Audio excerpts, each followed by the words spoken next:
Hi friends, welcome to குசின் வினோ. எல்லோரும் எப்படி இருக்கீங்க? நீங்கள் வீடியோ பார்த்தோன்னே தெரிஞ்சிருப்பீங்க. நம்ம கடலை மிட்டாய் ரெசிபி தான் பார்க்க போகிறோம் அப்படின்ட்டு. எல்லாருக்குமே ரொம்ப பிடிக்கும், சின்ன பிள்ளைலேருந்து பெரியவங்க வரைக்கும். ரொம்ப ஹெல்த்தியான ரெசிபி. சாப்பிட்டதுக்கப்புறம் இது சாப்பிடும்போது நல்லா செரிமானம் ஆகும்னு கூட சொல்லுவாங்க. ஸோ இந்த ரெசிபி வீட்லேயே எப்படி சுலபமாக நல்லா ஃப்ரெஷ்ஷாக அவ்வளோ சூப்பராக செய்யலாம் அப்படின்றது, வாயில் போட்டோன்னே மொறுன்னு அப்படியே கரைஞ்சி போகிற மாதிரி எப்படி செய்கிறதுன்னு தான் உங்களுக்கு சொல்லிக் கொடுக்க போகிறேன். அதுக்கு முன்னாடி நம்ம சேனலுக்கு இப்போ தான் நீங்கள் ஃபர்ஸ்ட் டைம் வந்திருக்கீங்க அப்படின்னா சப்ஸ்கிரைப் பண்ணிக்கோங்க, ஆல் ஆப்ஷனையும் கிளிக் பண்ணிக்கோங்க. அப்போ தான் நான் எந்த வீடியோ போட்டாலும் மிஸ் ஆகாமல் வரும். வாங்க ரெசிபிக்குள்ளே போகலாம். இதுக்கு ஒரு கப் அளவுக்கு நிலக்கடலை எடுத்துக்கோங்க. வறுத்த கடலை யூஸ் பண்ணிங்கன்னா லைட்டாக மறுபடியும் ரோஸ்ட் பண்ணிட்டே பண்ணுங்கள். ஏன்னா மழை காலத்தில் நமத்து போயிருக்கும். நான் வறுக்காத கடலை தான் எடுத்திருக்கேன்.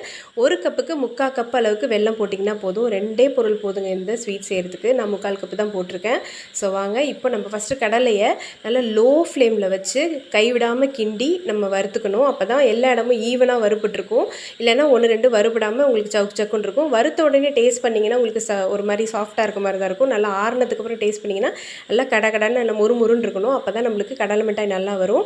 வறுத்து நம்ம முரத்தில் போட்டு நம்ம தோல் நீக்கும் போதே அதில் கெட்டுப்போன கடலை இல்லை ரொம்ப வறுப்பட்ட கடலையெல்லாம் நீங்கள் எடுத்துருங்க. அப்போ தான் உங்களுக்கு டேஸ்ட் நல்லாயிருக்கும். இந்த அளவுக்கு செவக்க எல்லாத்தையும் ஒரே மாதிரி ரோஸ்ட் பண்ணிக்கோங்க.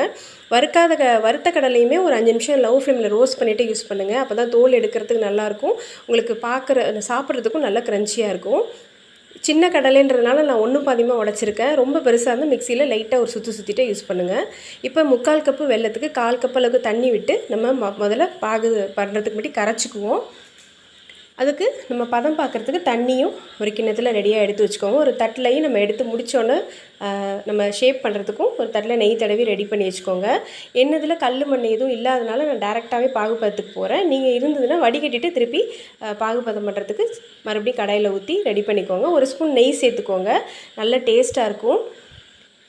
நெய் சேர்க்க பிடிக்கல இல்லை வேணான்னா விட்டுறலாம், அது ஆப்ஷன் தான். அதுமாதிரி ஏலக்காயும் உங்களுக்கு பிடிச்சிருந்தா சேர்த்துக்கோங்க, இல்லைன்னா சேர்க்க வேணாம்.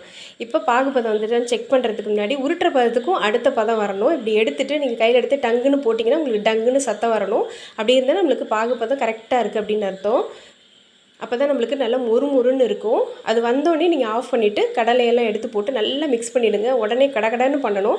மிக்ஸ் பண்ணிவிட்டு ஒரு பிளேட்டில் நம்ம நெய் தடவி வச்சுருக்கோம் இல்லையா, அதில் அப்படியே போட்டுட்டு ஒரு சப்பாத்தி கட்டையில் நல்லா எண்ணெய் தடவிட்டு மேலே நல்லா அழுத்தி ஒரே மாதிரி ஈவனாக இருக்க மாதிரி பண்ணிவிடுங்க. நல்லா பெரிய கடலை நெய்யை நுணுக்க சொன்னேன்னா அப்போ தான் அந்த டெக்ஸ்சர் ஈவனாக கிடைக்குன்றதுனால தான்.